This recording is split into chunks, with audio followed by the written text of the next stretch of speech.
UPPCL JEE examination अपने आप में इतना खास एग्जामिनेशन है, लाखों एस्पिरेंट यहां पे तैयारी करते हैं। कंपटीशन बहुत टफ है, हर साल पेपर होता है और सबसे फेवरेट यदि मैं जेई एग्जामिनेशन बात करूं स्टेट वाइज में तो सबसे फेवरेट एग्जामिनेशन है।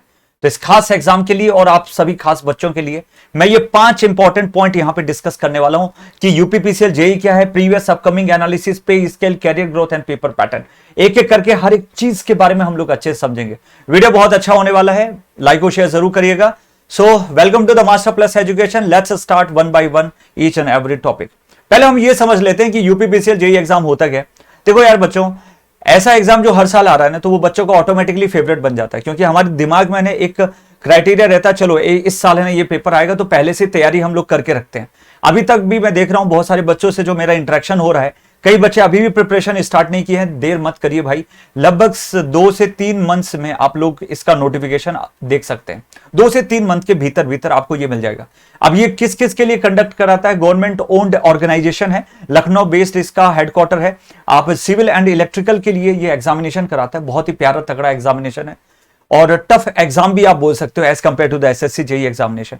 और इसमें जो सब्जेक्ट का वेटेज रहता है वो भी बहुत ज्यादा है, तो चीजें हमारे लिए थोड़ा सा यहाँ पे डिफिकल्ट हो जाती हैं यदि प्रिपरेशन पर्पस के लिए। इसीलिए मैं हमेशा बोलता हूं कि इन सब एग्जाम के लिए आपको पहले से ही स्टार्ट कर देना चाहिए। ठीक है, अब हम आगे बात करते हैं यदि पे स्केल क्या हो सकती है। हर एक बच्चा जो इस एग्जाम को देने वाला है तो पे स्केल के बारे में जरूर सोचेगा, तो मैं थोड़ा सा कलर चेंज कर लेता हूं। चलिए स्टार्ट करते हैं। तो जनरली देखेंगे तो अकॉर्डिंग टू द 7th पे कमीशन लगभग 44,900 रुपए का आपका पे स्केल बनता है। साथ ही साथ कुछ डियरेंसेस अलाउंसेस होते हैं, है ना, बहुत सारे अलाउंसेस आपको मिलते हैं और साथ ही साथ कुछ है ना डिडक्शंस भी होते हैं। तो मिला जुला के हमारी एक इन हैंड सैलरी बनती है। चलिए डिस्कस करते हैं।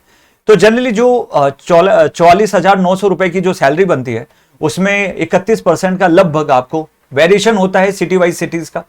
ठीक है, पोस्ट बाय पोस्ट का बहुत सारे वेरिएशंस होते हैं, बट अकॉर्डिंग टू एक नॉर्मल यदि मैं लेके चलूं तो लगभग 13,919 रुपए का, जो 31% ऑफ 44,900 रुपए का बनता है। तो यहां पे आपको इतना रुपए का अलाउंसेस हर महीने आपको मिलेगा। सेकंड चीज, यदि हम बात करें कि आपकी जो नेट सैलरी बनी तो वो 58,000 से 62,000 तक की सैलरी बनी, बट इसके बाद भी कुछ डिडक्शंस होते हैं लगभग 6,000 के आसपास। One deduction is due to the NPS and second is the different जो टैक्सेस वगैरह होते हैं उनसे रिलेटेड भी आपको डिडक्शंस देखने को मिलते हैं।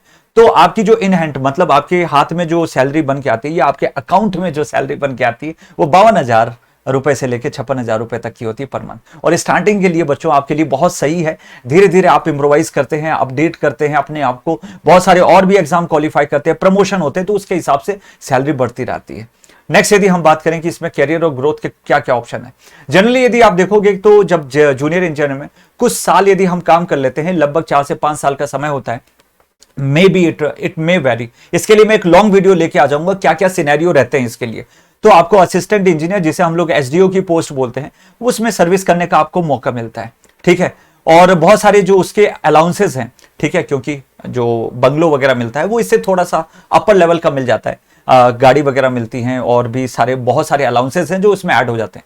तो इसके लिए मैं एक स्पेसिफिकली एक ऐसा वीडियो बना दूंगा कि पूरा आइडिया लग जाएगा कि इन फ्यूचर ये क्या अपडेशन होते रहते हैं।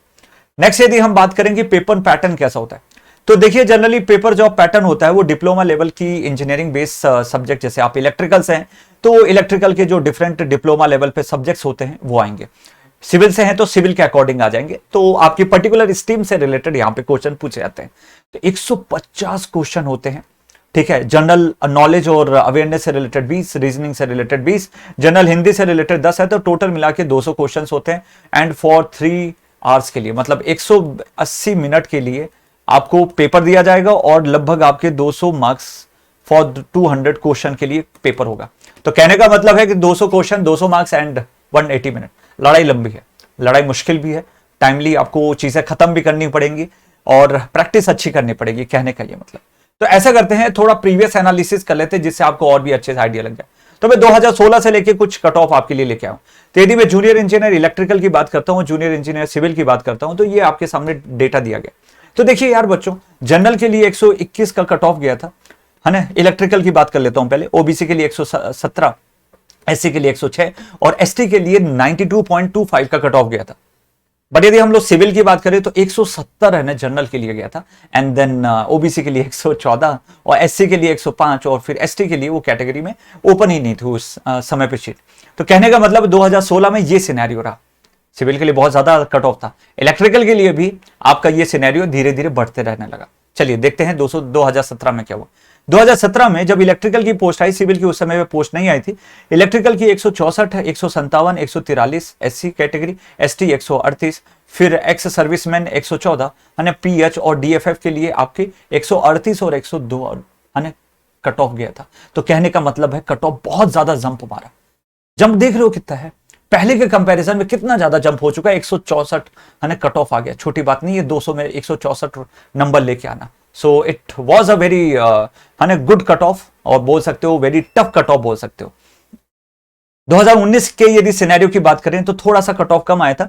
यही एक एक्चुअल रेंज है जो अभी 2022 में जो पेपर हुआ उसमें आपको रिजल्ट जब आएगा, उसकी फाइनल जब कट ऑफ लिस्ट जारी होगी उसमें आपको देखने को मिलेगा। तो जनरल में 148 था, ईडब्ल्यूएस यानी economical weaker section 142, OBC 143, SC 130, ST 120, ex serviceman 106। ऐसे ही सेम सिविल का देखेंगे तो 135, ईडब्ल्यूएस के लिए 133, ओबीसी के लिए 130, एससी के लिए 122, एसटी के लिए 106 और एक्स सर्विसमैन के लिए 89, मतलब 89 नंबर आपके आए थे। तो कट ऑफ आप देख रहे हो बहुत ज्यादा वेरिएशंस हैं, बट हम कभी भी प्रिपरेशन करेंगे तो एक on an average safe score लेके जरूर चलना चाहिए। तो अभी जो एग्जामिनेशन होने वाला है, तो यदि मैं इलेक्ट्रिकल के लिए बात करूं है ना फॉर इलेक्ट्रिकल ब्रांच, तो सेफ स्कोर और जो 2022 में पेपर हुआ था 5 फेजेस में, उन सबको यदि मैं लेके चलूं तो आपको 145 से 155 की रेंज रखनी है जनरल वालों के लिए। फिर उसी के अकॉर्डिंग आप ओबीसी वाले हैं तो अपनी ठीक है ओबीसी की कैटेगरी वाले 140 तक है ना, 135 से 140। एससी कैटेगरी वाले जो हैं वो आप 130 के आसपास रख सकते हैं। ठीक है, एसटी कैटेगरी वाले 120 से 125 एक सेफ स्कोर रख सकते हैं। इकोनॉमिकल वीकर सेक्शन उसे जो ओबीसी का कट ऑफ है सेम वे कट ऑफ इसका भी रहने वाला। तो यार आप कह सकते हैं कि यार लड़ाई थोड़ी टफ है, शुरू से चलना पड़ेगा। तो सर प्रिपेयर कैसे करें? तो इसीलिए मैं सिलेबस लेके आया हूं। सिलेबस आप देख सकते हैं यहां पे ये 10 इंपॉर्टेंट कोर सब्जेक्ट हैं। Basic electrical, measurement, machines, transformer, Motors, material and components, semiconductor physics में बहुत अच्छे क्वेश्चन है, एनालॉग इलेक्ट्रॉनिक्स में भी बहुत अच्छे क्वेश्चन है, फिजिकल इलेक्ट्रॉनिक्स में भी बहुत अच्छे क्वेश्चन है, पावर सिस्टम में भी बहुत अच्छे क्वेश्चन आते हैं। और अभी मैं आपको बता देता हूं 2022 में 5 फेजेस में पेपर हुआ था और लगभग 158 ठीक है 158 क्वेश्चन मिला के पूरे 5 फेजेस मिला के आए, और मेरी नोट से 145 क्वेश्चन के अप्रोक्स आपके क्वेश्चन वहां पे आए थे। तो आप सोच सकते हो यदि आप केवल क्लास कर रहे हो और अच्छे से रेगुलर तरीके से उसको अटेंड कर रहे हो ना, आपसे ये पेपर है ना आराम से बन जाएगा। पर आप इस उम्मीद में बैठे हो कि यार नहीं यार हम कर लेंगे, बाद में कर लेंगे, अभी क्यों शुरू करें, तो आप कहीं ना कहीं लैग हो जाओगे बच्चे पीछे। तो इस चीज को समझना है ना। साथ ही साथ इसमें है ना कुछ कोर सब्जेक्ट है ना, कुछ आप बोल सकते हो ऑड सब्जेक्ट है ना इसमें और ऐड किए गए। Micro control and micro processor, CAD वाला ऐड किया गया, रिन्यूएबल सोर्सेस एनर्जी, तो ये सब सब्जेक्ट भी ऐड किए गए, जिसके लिए मैं अलग से एक वीडियो बना दूंगा जिसमें आपको कितनी मेहनत करने की जरूरत पड़ेगी, कितना समय देना पड़ेगा, वो उसका भी एक आइडिया लग जाएगा।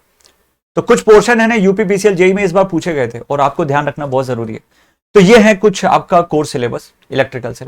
यदि मैं बात करूं जनरल अवेयरनेस, जनरल नॉलेज से, तो आप देखेंगे तो बहुत बेसिक चीजें हैं जो आपको यहां पे दिख रही हैं। पहली है ज्योग्राफी वाले है ना, basic geography of India, history of India, Indian polity, Indian economy, everyday science, जो जनरली क्या हो रहा है, जनरल साइंस हो गया, इन्वायरमेंटल साइंस हो गया, जनरल फिजिक्स हो गई, जनरल केमिस्ट्री हो गई, जनरल बायोलॉजी, जो आप एक्चुअली एसएससी जेईई में भी प्रिपेयर करते हैं। ठीक है, तो that is a similar non tech portion.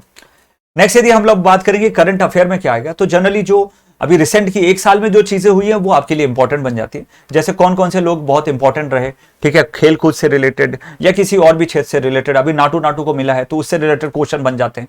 International organisation, games and events, awards and honours, books and authors, science and technology, उसके क्षेत्र में क्या क्या काम हुए, डिफेंस और सिक्योरिटी से रिलेटेड क्या क्या काम हुए, कौन कौन सी स्कीम्स वगैरह गवर्नमेंट के द्वारा लॉन्च की गई, इकोनॉमिकल अफेयर्स से रिलेटेड, नेशनल न्यूज से रिलेटेड, इंटरनेशनल न्यूज से रिलेटेड, पुतिन से रिलेटेड, आप चीजें ये याद रख सकते हैं। ठीक है, तो ये कुछ सेशंस हैं जो हम लोग यूट्यूब पे भी चलवाएंगे।